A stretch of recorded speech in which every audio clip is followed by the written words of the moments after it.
The views and opinions expressed on this network and within its contents are those of the guests and secondary hosts, and do not necessarily reflect the positions or viewpoints of the Lens of Yashu Network, the host Josh, also known as Yashu, and the TLOY Talks podcast. All right, hello everyone. This is Josh, also known as Yashu. You're just tuning in to another episode of the TLOY Talks podcast. You can get this episode on all platforms: Spotify, Apple Podcasts, YouTube, Buzzsprout, Patreon, much more too. Definitely check out Patreon with the tiers that we have as well too. Definitely push notifications on the side too with any of the YouTube channels. Check out the latest episode if you can too. And we're just gonna get into it right now. So we actually have one of the rising artists in the Toronto R&B music scene and all that too, and even within the Toronto music scene too, has released a variety of tracks, such as this recent song "Conversations" that's been getting co-signed by Toronto Rapstars and much more. Has released like other stuff too, like "I Know," "Heart of a Thousand," my personal favorite, "Rainfall," and all that. Like, been bumping that like so many times still and all that. Again, "Turn Around," "Still Clear," "Notice," "Let Me Know," and all that. Has worked with the likes of Maccadelic, Evil Eye, and OTRJae and all that. And shout out them. we have 1K in the building right now. How are you doing today, Phil? Doing good. How you doing? I'm doing all right, man. I mean, like a lot of the stuff too, like, it's been very amazing to hear and all that. Like when I first heard about you, like it was actually through Toronto Rapstars too, because I know Toronto Rapstars had this like post, and it's been blowing up like crazy too with like the like new sound within Toronto, like R&B and all that. And then they used your clip of like Conversations, and it's been getting like traction from there too. And then decided to check out the stuff too. And then personally, like Rainfall actually was like my favorite song and all that too. I think just the beat pattern, I think just like the way you speak your mind out, like on a lot of stuff too. Like, even like that first verse too, like I've been from the Rainfall and all that too. And then you talk about like your things and all that. You talked about like even, growing up in a house of eight and all that. And I mean, we'll definitely like talk about that in a bit too. But I think like that's actually like one of the most like underrated songs I've heard like from a Toronto artist like in a while, to be honest, I appreciate it. Yeah, man. And like I think you stated in your bio, like in that sense too, like on Spotify. So you actually grew up in Malvern, correct? Yeah. So true. So when you grew up there, like starting from like 2002 and like the 2010s, the rest of the 2000s, like what was that like for you growing up as a kid at that time? And would you say it was like a great childhood, or would it be different? I wouldn't say it was a typical childhood like everyone else's, But to start, growing up, at one point I was in a household full of like, let's say 10, like 11 people, and it was like a two bedroom space. That was like my family, and then my cousins and aunt, uncle, whatever. That was for a little bit, and then we ended up getting our own space eventually. At some point, I lost my uncle at a young age. I didn't really have a deep connection with him because, I lost him at a young age. So RIP to him. And then a few years later, I ended up losing my pops, That was around the age of, say, 7 to 8. It happened like a day after Christmas. And then, it happened a day after Christmas. He passed away in his sleep, You wouldn't even think he passed, like he was sleeping. So when that happened, we ended up calling the ambulance and stuff like that. And then they got there. They tried to resuscitate him and whatnot. Came downstairs, he said he was gone, right? And that was like a big chapter in my life, because it's like losing a main character in a movie, you know what I mean? You know? Like losing a main character in a movie. So after that, like a couple years later, and my house burned down, right? A part of my house burned down. And when a house burns down and stuff, there's like a lot of smoke that comes within the house and, goes around the house and stuff like that. So I ended up losing like a lot of clothes. Other family members ended up losing a lot of clothes. When I heard about it, I was still in elementary school, right? So I got pulled in the office. They said, your house burned down or whatnot. And then, but everyone's fine. I'm like, okay, that's a relief.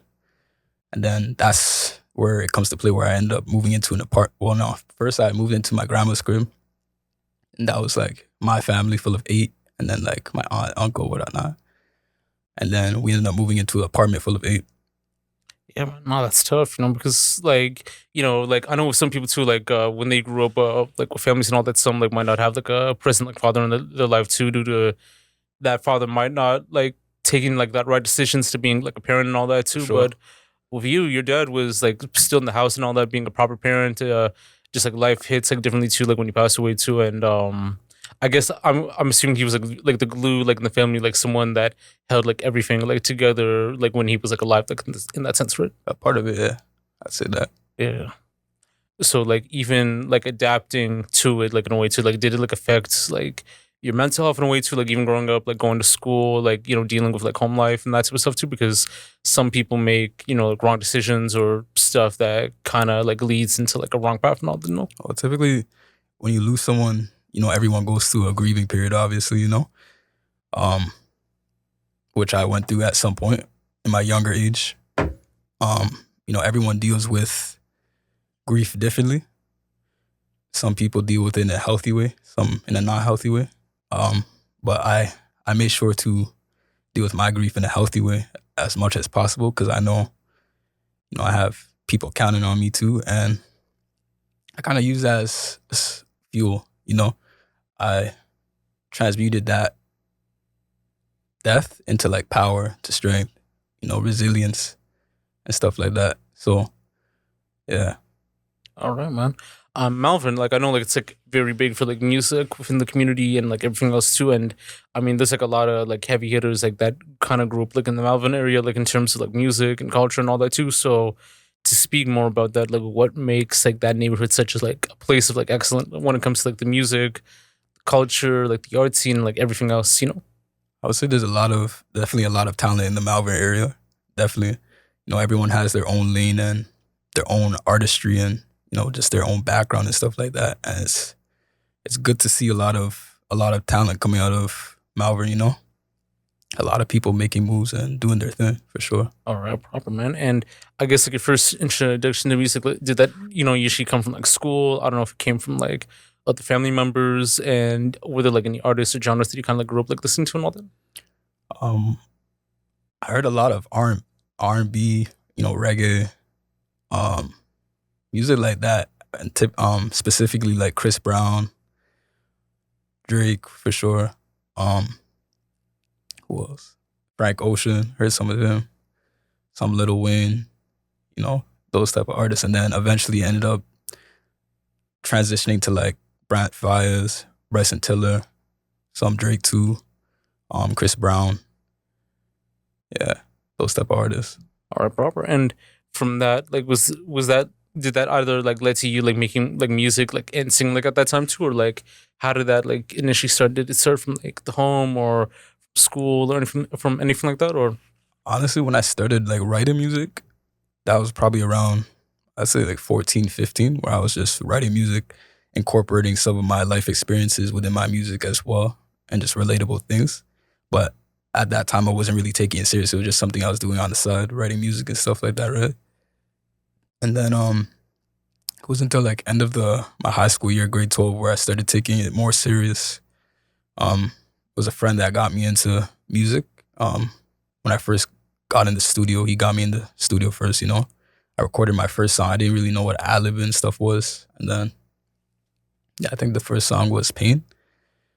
I previewed it on my Instagram and whatnot. And then a lot of people were, you know, messing with it. And then I think after that, I started taking it more serious, you know.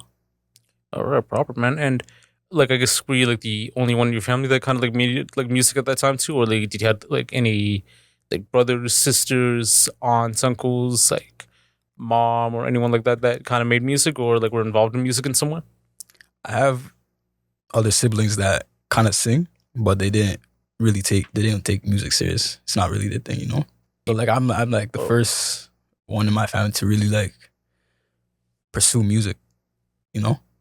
Okay, no, that's proper, man. And I mean, it's been like kind of like ever since too, because I know sometimes too, like some people have like family members that make music and all that. Others, it's like you'll be like the only one that like might make like music and all that too. And then you know when it like transcribes in there too, like I think people do tend to put like a label like, you know, that's like our family member that sings or that makes like music and all that. That's like our like bread and butter, like in a way, you know. So and then it kind of like revolves into others like they want to make music, and then you're like their inspirator or like their inspiration to like make music in a way too. So I gotta give props to that, you know. So For sure, I appreciate it.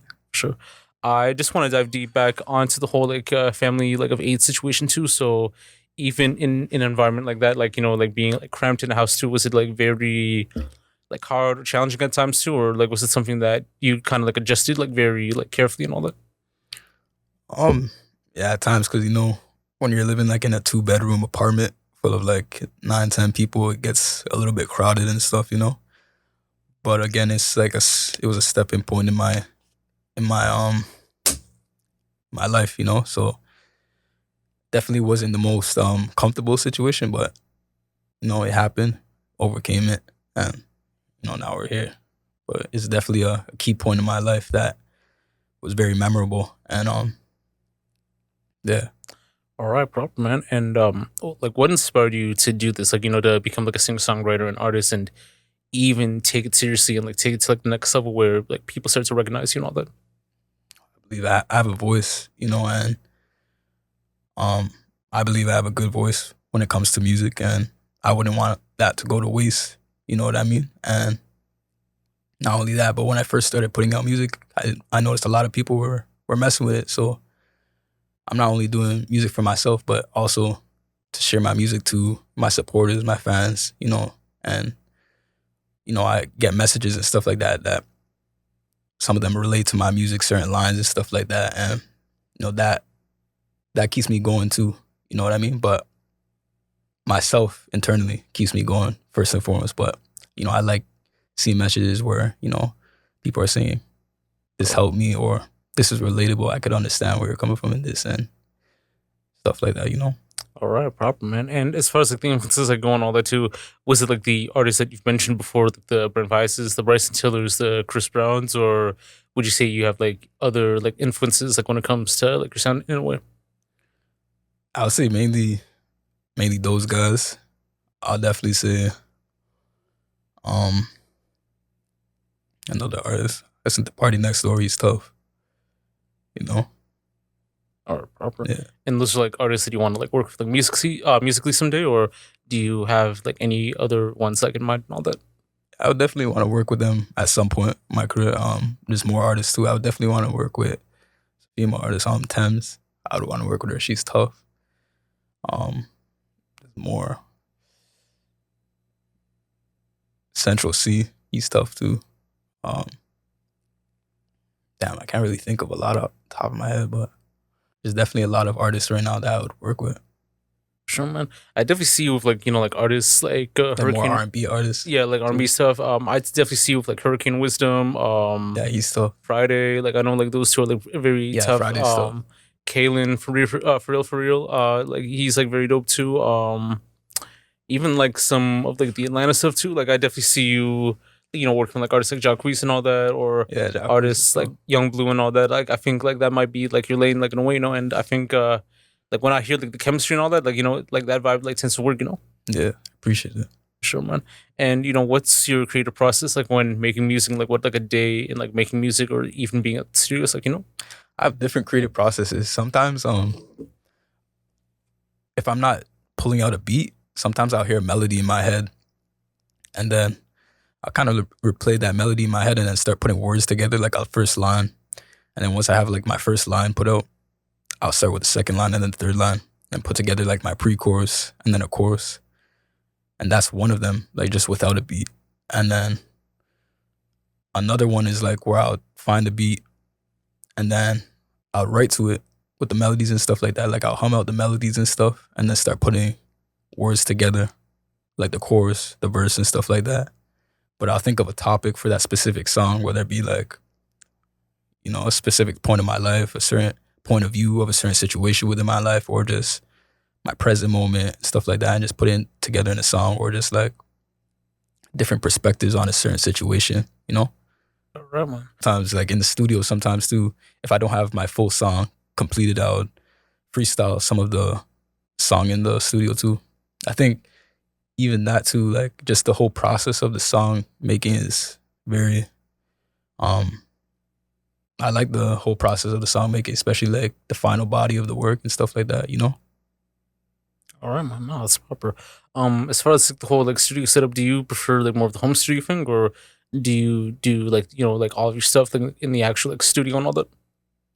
Personally, I prefer the studio, honestly. Yeah, I prefer the studio. Okay. And as far as like like the studio like etiquette and like style like that too, like do you tend to have like certain things that you kind of like abide by, like it's just only like you, the engineer, and the producer, or do you have like certain people that come by and all that like vibe out, or like you trying to like change the alter of the studio like session, like making the lights like low and all that, or like even like putting a candle like things like that, or just same old same Um, old.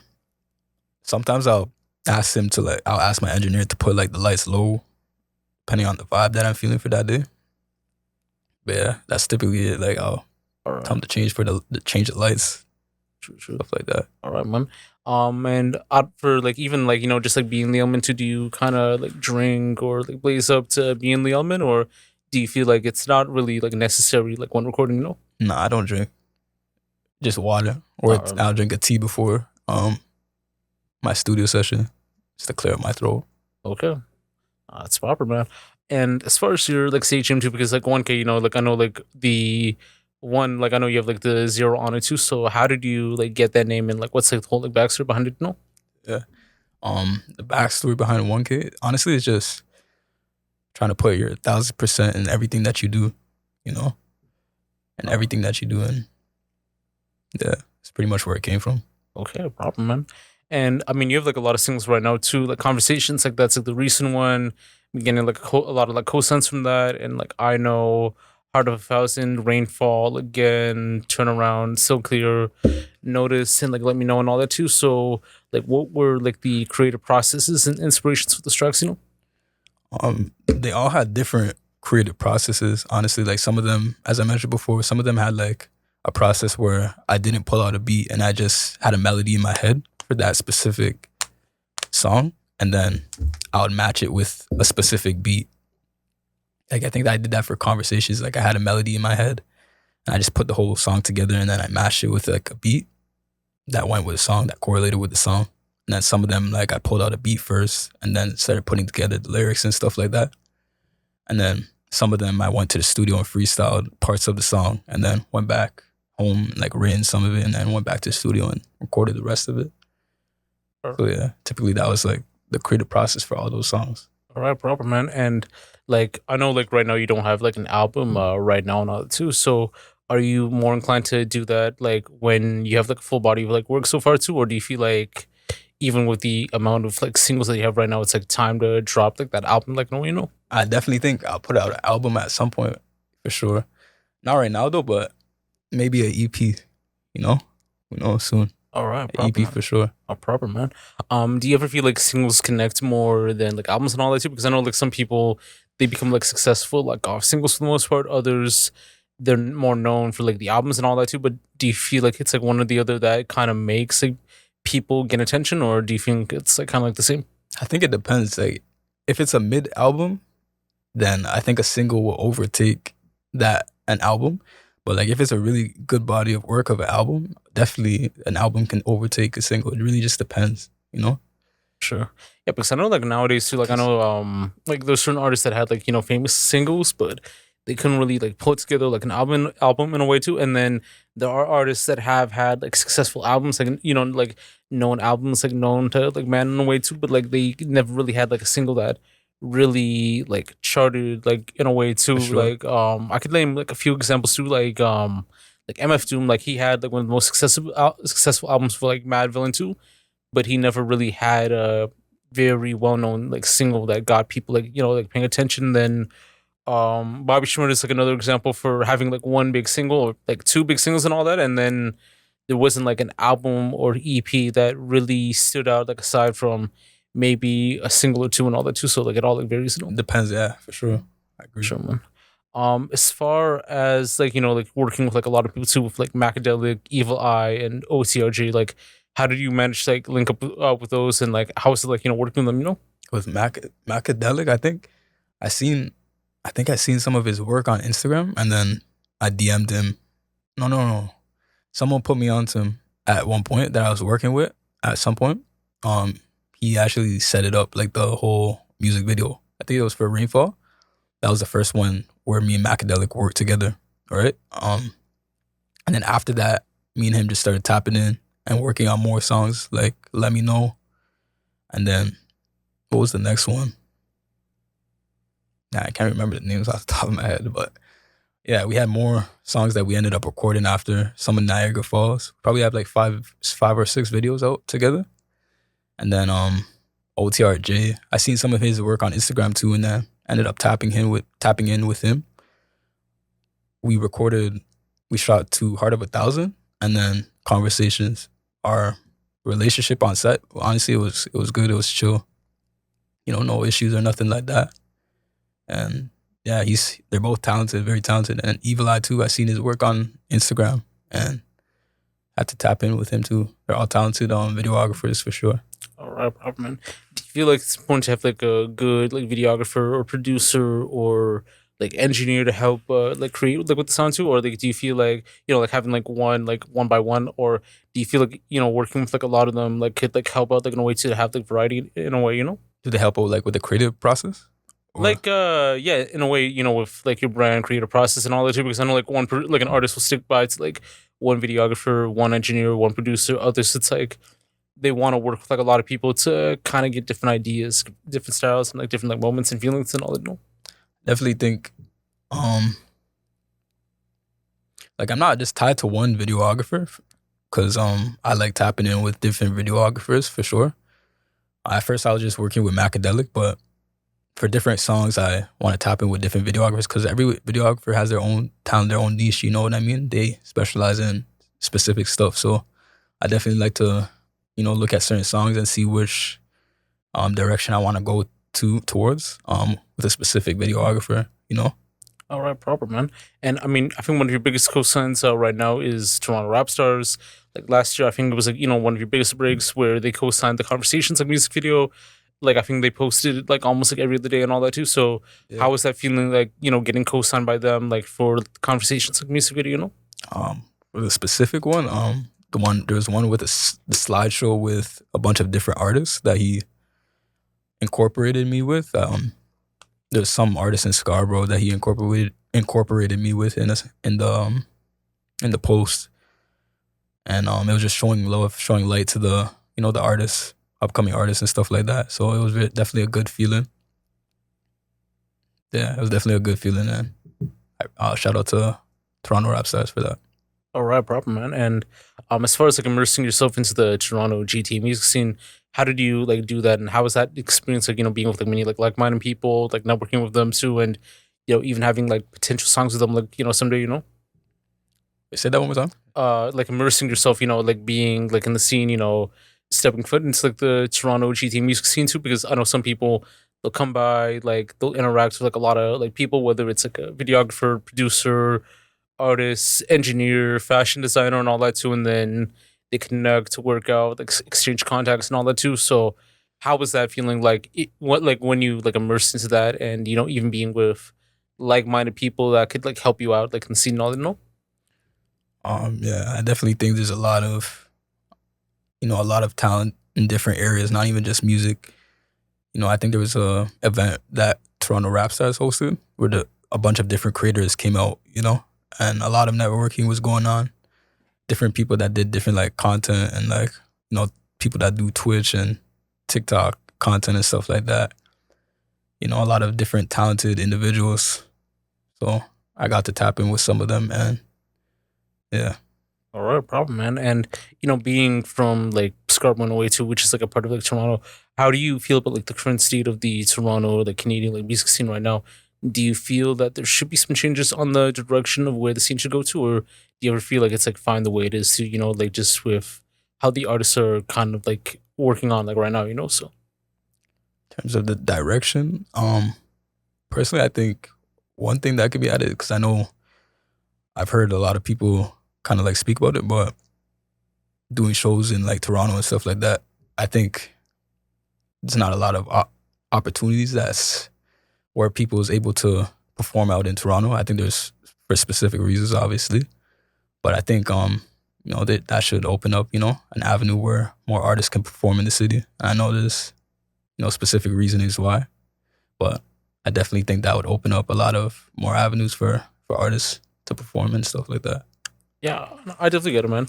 I think there are like a lot of like promoters and like even like like blogs and pages and even like groups that are trying to like work on that to like having like mini shows too. I mean, But it depends on like niches and all that too as well, So yeah, but I find performing out of Toronto too, but I definitely think being able to have more opportunities to perform in Toronto for not even just me, just for other artists, not specifically me, but other artists in general. It would open up a lot of avenues to be able to perform in the city. definitely get it, man. Do you ever feel like it's like more of the reasoning of the crab and the bucket mentality in a way too, or do you ever feel like it might be like something else? Crap in the bucket mentality. I definitely think. I think that I have witnessed a crab in the bucket mentality in the Toronto scene at some points. Sometimes when, not me specifically, but just in general, when certain artists may get a certain amount of light and recognition and stuff like that, sometimes other people may want that for themselves and stuff like that, and want to be in their position or don't want to see them in that position and stuff like that, and want to maybe tear them down in a certain way. So I definitely think, if you give people their light, allow people to shine and stuff like that. But yeah, that's just in general though. Okay, no, I get it, man. As far as like mental health and all that too. As far as your current state and like mental health right now, I'm like currently asking this for like a lot of like artists and like even like people who I have on the podcast and all that too. How's For that sure. kind of like right now? Like, do you ever feel like it's like out of like 0 out of 10, like 10 being the highest and then 0 being like lowest of the low? Do you feel like how would you like kind of rank it like in a way? No. I think I'm doing great, like a 9 All right, problem, or man. 8 or 9. True. And Honestly, it's just about mental health. Honestly, just about finding what you love to do, finding your purpose. You know what I mean? And being occupied in your purpose and doing what you love. I definitely get it, man. And dealing with it, like, how do you like deal with it in a way too? And like, even at times where it feel like it can be like overwhelming too with various responsibilities and like other stuff going on. Do you ever feel like sometimes it like kind of like takes over it, or do you feel like with what you're doing right now, like it's at a good spot where you don't have to stress it like in a way? You don't need to stress. Bring it to God. Just talk to God. Be by yourself. Sometimes it's good to be by yourself, and you don't need to be around a lot of people all the time. Sometimes you need to be by yourself and talk to God. Okay. Depending on your current situation. Okay, that's proper, man. We just have these like couple questions left right now. So, as far as like like when people want to like get to like know like your music in a way too. So, if you were to like recommend like free songs to any person that you might have just like walked by or like that just came up to you and they want to know more about music and all that, what would be like the free songs that you would recommend them for someone that hasn't heard about you before, or they know about you by face but they would like to know a little more like within like the songs and like how to like listen to it like in a way? No. For sure. This is the camera? Yeah. Yeah. Conversations, Heart of 1,000. You said 3? Yeah, free. Conversations, Heart of 1,000, and Rainfall. All right, problem. And I definitely agree with that take, And as far as like for the rest of 2026 and all that, like what do you have going on right now in terms of any of the music, events, showcases, and so forth? And do you have any closing remarks you'd like to say before like we head off and all that? Yeah, I got some songs. I got some songs on the way. Got some songs with him too, Johnny. Might be putting together something, for the supporters and fans and stuff like that. But I definitely got more music on the way coming this year. And to close off, I definitely think if you're an upcoming artist or, whatnot, you're trying to start music, I definitely think have the right people around you when you're coming up, and make sure those people around you are loyal, and have your back and stuff like that. You know what I mean? Okay. the last thing you would want as an upcoming artist is to have like people around you that might be in secret competition, or they just may not like the position that you're in, or whatever the case may be. Right. Yeah. All right, man. Stay tuned for more music. All right, man. 1K. Dope having you on, man. Like, dope conversation with you, Like, it's a pleasure, like, getting to know you more, like, in terms of your sound, your story, and all that, too. And, I appreciate it. Even coming from a story, like, very tough like that, like, I'm glad that you kind of, like, rose above it, too. And, like, you're doing your thing and all that with the music, everything else, So that's what it's about. And, like, many people would go through certain situations in life and will let that stagnate them. But, like, me from a young age, going through multiple stuff back to back, I was able to overcome and always look at the brighter side of things and continue to persevere and be resilient, and not to say those situations as I'm glorifying it, but that's what made me into the person that I am today. You know what I mean? Overcoming many obstacles and transmuting certain stuff into power, resilience, and stuff like that. You know what I mean? So, many of the stuff that I went through was definitely a key points of my life that I embrace and, I love. So, yeah, man. Definitely there's more stuff, but I want to incorporate that in the music for sure, But yeah. All right, man. Really amazing to hear and all that. For sure. Wishing nothing but the best for you in your journey within your music, your career, growth, and all that. We'll definitely have you back on too. And yeah, man. I appreciate it. All right. Thank you. Yo, this is Josh, also known as Yashu. Another episode of the TLOY Talks podcast. You can get this on all platforms: Spotify, Apple Podcasts, YouTube, Buzzsprout, much more. Definitely check out 1K's music on all platforms. Definitely check out the recent song Conversations on all platforms: Spotify, Apple Music, much more, and all that. Definitely check out the Patreon. And I think we're just going to sign off right now. So, this is Josh, also known as Yashu, with 1K signing off. Appreciate it.